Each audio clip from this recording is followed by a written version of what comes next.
I'm actually seeing an energy. Parang gatuldok pa lang ito. Parang medyo nasa malayo, napalaki ng palaki yung dot, napalapit ng palapit. Yeah. So there's someone coming papunta sa direksyon mo. Let us see who is this person here. Just take only what resonates, guys. Okay? And feel free na mag-comment sa ating comment section kung makaresonate kayo. Archangel Michael, thank you so much. Guardian angels and guides of my collective, thank you so much.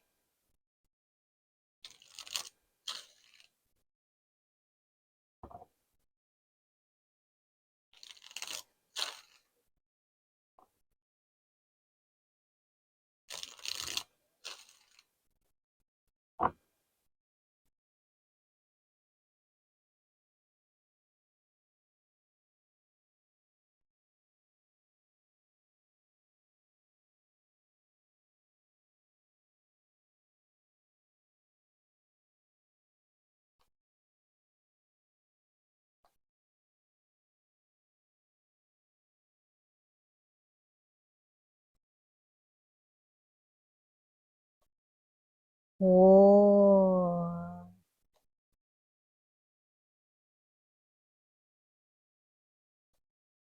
Ayun. Dalawa pa sila rito, oh. Sumama pa. We have here this moon energy. So, ganito natin. And the Six of Swords. Bottom of the deck, we have here the Two of Coins. Interesting. Page of Cups. Oh, and the Two of Wands. See?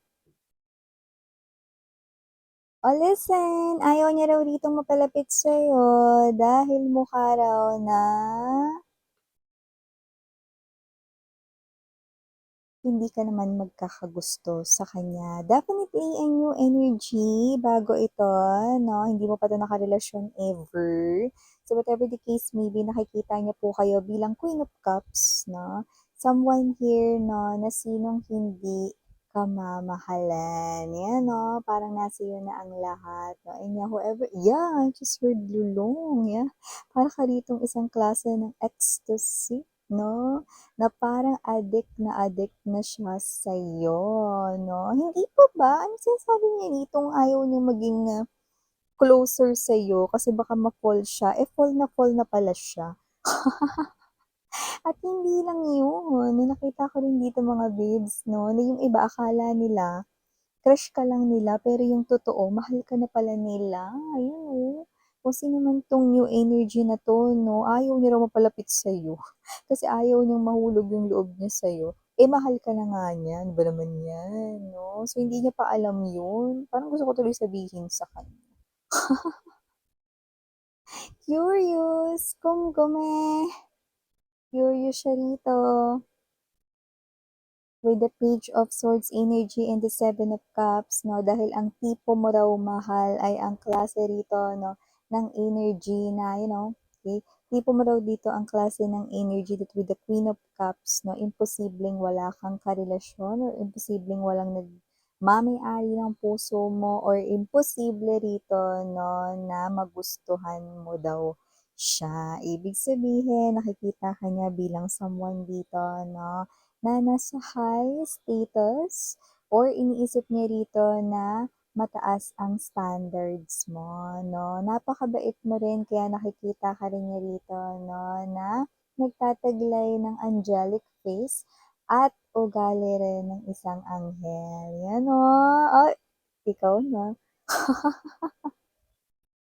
This person here ay nagnanakaw ng ng tingin sa'yo, no? Dahil iba sa inyo ay nakikita niya kayo rito ng literal or personal, no? Mga nakaw na tingin, pasuliyap-suliyap pa, kunwari, patingin-tingin palagi.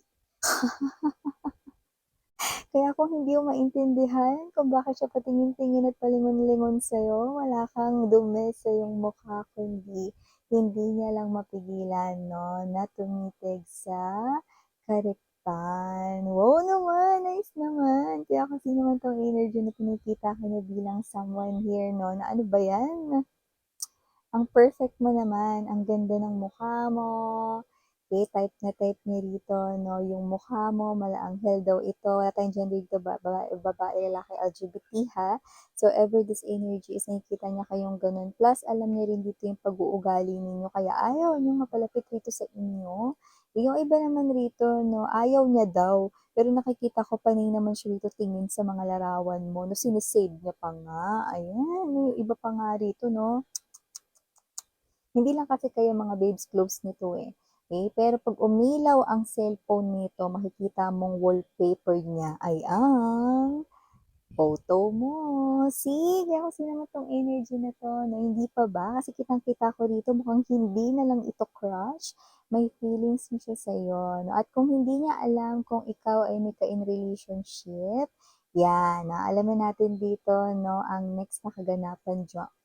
Dahil nakikita ko rin yan dito, pero bago yun, pati muna natin everybody. Hi and hello there everyone. My name is and welcome new subscribers.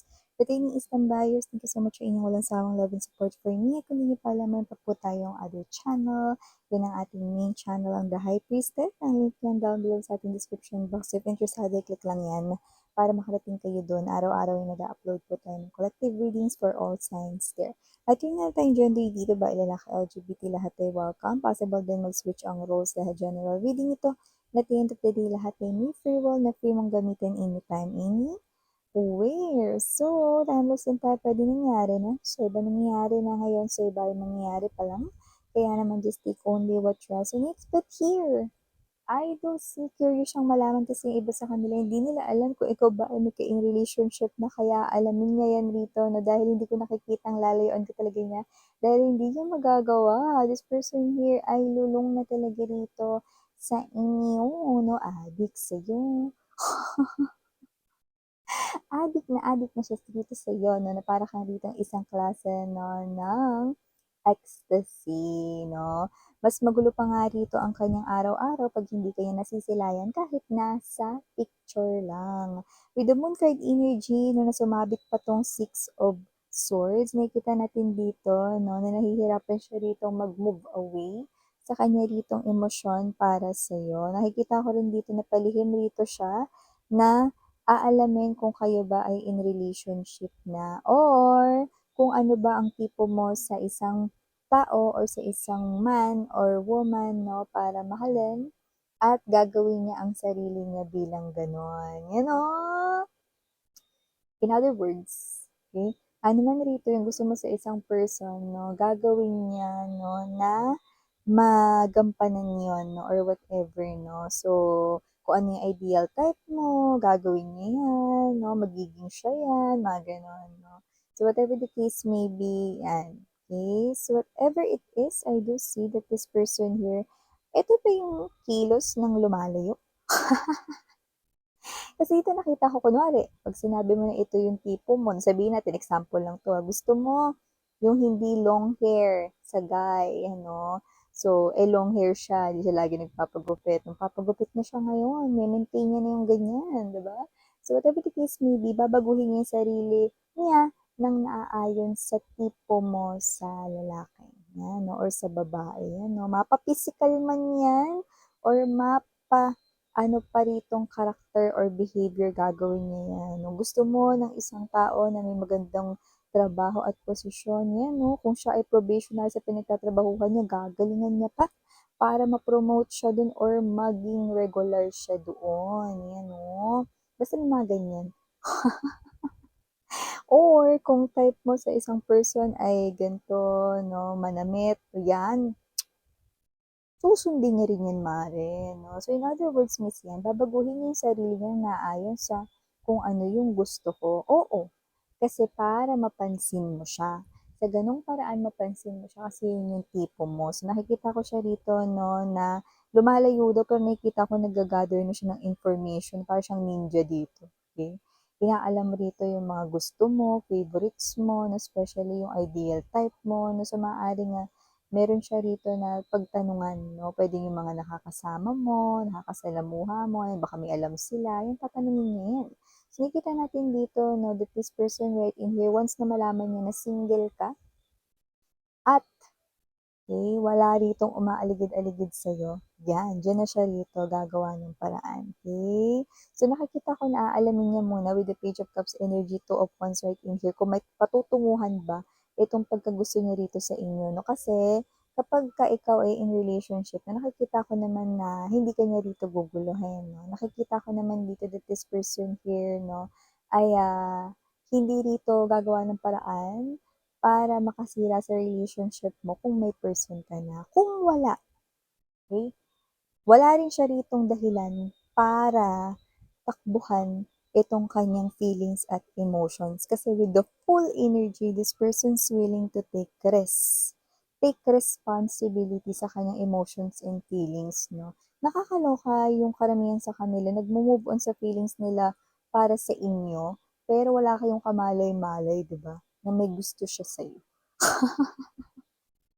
So, kasi naman 'tong energy na 'to na this person here ay lumalabas 'no, na hindi siya yung klase ng energy-ng, sociable, hindi siya yung tipo ng energy na alam mo yun 'no, mahilig makipagkilala, mahilig make new friends, mga ganyan, na hindi na actually meron siya ritong few small circle of friends, yun pa rin yung nakikita ko rito 'no, sa energy niya. Medyo hindi naman siya mahiyain pero ayaw niya lang talaga, may mga gano'n siya ritong katangian at behavior. Nakikita ko rin na itong person na 'to 'no ay marunong sa gawaing bahay 'no, mapalalaki man ito or babae. Yan, naka-gender dito LGBTQs. Of course, welcome din kayo, pero ito yung person na hindi ka kayang ma-resist, ang taray. Ang energy mo rito 'no, ay iba talaga ang dating sa kanya, na nagtataglay ka dito ng medyo nagtataka siya sa'yo kasi nagtataglay ka ito, example lang, pero hindi ito yung pinaka nakukuha ko, bibigyan ko kayo ng example. Maaaring alam niya na ikaw ay kunwari isang Pinay or Pinoy 'no, pero nagtataka siya bakit ang tangos ng ilong mo. Example lang 'yun, parang iniisip niya rito ikaw ba ay, may lahing, iba or ikaw ba ay, natural, what's this, parang natural beauty, mga gano'n 'no. So, whatever the case may be, nagtataka siya rito kasi parang ngayon lang siya nakakita ng, perfect 'no, na parang kagaya mo. Ay, Lego. May nakita ko dito na maaaring ang taong ito ay laging nasa labas, possible na hindi siya tambay, possible na ang kanyang occupation or trabaho ay, sa fieldwork. Puwede rin naman 'no, someone who travels a lot, basta gano'ng klase ng energy, okey. Others, nakakuha ko dito ng, another clue, possible na yung iba naman sa kanila 'no ay, darker ang skin sa inyo kasi parang laging nasa initan, I don't know, but it's related sa kanilang, profession or maybe their work is outdoor, mga ganyan. So, just take only what resonates. Okay. Others writing here, nakikita ko 'no, na may specific clue dito, hindi marunong lumangoy, okay. Kaya huwag kayong magpapalunod, kasi hindi niya kayo masasagip. Magdadrama pa ito at magsisenti kasi hindi niya kayang sagipin yung babae or lalaking mahal niya. Hindi siya marunong mag-swimming, yan ay maaaring, specific sign or clue 'no. At nakikita ko rin dito mga babes na the more na iniiwasan ka niya na 'wag isipin, the more na hindi po siya nakakatulog ng payapa sa gabi. Uulitin ko lang, new person po ito, hindi pa 'to nakarelasyon ever kaya malabong ex mo yan, yan, para malinaw. Kaya kung sino rin 'tong energy na 'to nakikita ko dito that this person here 'no ay, tatanungin ka niyan kung okey lang ba mag-date kayo. So, this person here na hindi niya hahayaan rito na makipag-date ka sa kanya 'no, kung, ayaw mo, pero bibigyan ka niya rito ng parang taning. Taray, may taning? Like parang, bigyan mo siya example, bigyan mo siya ng 3 dates. 'Pag wala ka pa ring na-feel sa kanya or hindi mo siya na-like or nagustuhan, then this person here will not bother you anymore. May gano'n siya sa kanyang mind. Nasa thoughts niya 'yun ngayon. Maybe this person here kasi nagpaplano siya kasi, this person here ay approaching na sa'yo, okey? So, yun ang nakikita ko dito. So, yeah, initials we have here capital letter F, capital letter M, capital letter P, capital letter O, capital letter R, and capital letter N. For other letters might not be capital, we have G, E, P, S, M, and last but not the least, H. So, these are all the messages I've got right here for ya, sweethearts. Again, I'm Rihanna Annie for the girls and Yana do not for the boys. Sarang Love in Life.